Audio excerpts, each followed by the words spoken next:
How's it going, everybody? Shredded Bullet here, and today I am going to be talking about a game called Interstellar Marines. Now, basically, what Interstellar Marines is it is a tactical sci-fi first-person shooter, basically inspired by games like Half-Life, System Shock, and the Rainbow Six series. So essentially what you do in this game is you are a Interstellar Marine and ITO operative.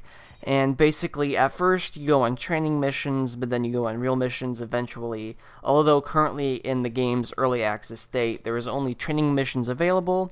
So basically, the game looks really good, and the game plays really good as of so far. And the game itself has had a lot of development issues in the past 10 years. So basically, when these developers first started to make this game, they started to make it in the Unreal Engine, but then the licensing fees were way too high for the engine, so they had to drop the majority of progress that they had made. And this set them back a lot. So then they looked towards rebuilding the game in the Unity engine at first, because it has a cheaper licensing cost. But then they also tried Kickstarter. Kickstarter didn't really work out for them very well. They came short of their funding goal, so then they looked to Steam Greenlight, which the game did get greenlit. Things were starting to look up for Zero Point Software, which are their developers of the game. I don't think I stated that earlier. But, and so things started to look up. The game was selling a lot of copies. People were really excited for it. They were hiring a bunch of people to work on the game. And then another setback hit again. Due to some issues with Steam sales and third-party key resellers, not only that, but the game's hype started to die down, so sales started to plummet, and they kind of didn't really have enough money to finish funding the game. And so that was a huge issue for them.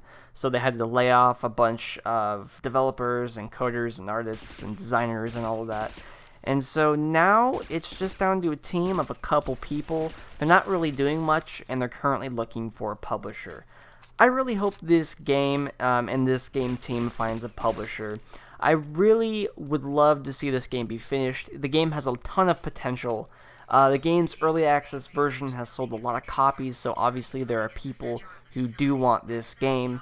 And so I really hope the best for them. Currently they're looking for a publisher. I haven't heard anything about them finding one yet, so it's still up in the air. But I really don't want this game to die. The game does have multiplayer built in, it has co-op built in, it has all that stuff. So if you're feeling like it, go check out the game's Steam page. And I mean, even though it's early access state, there isn't that much content.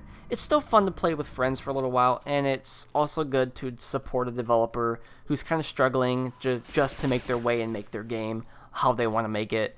So I think it's a game that I think is worth supporting, and I think it's a game that definitely, it's even in its current state, it's early access, it's a lot of fun. But I really can't wait for the day this game is finished, because when this game is finished, it's going to be awesome. Anyways, that's all for today's video. If you guys liked it, be sure to give it a like and subscribe to help support the channel for future videos. I will see you guys in the next video.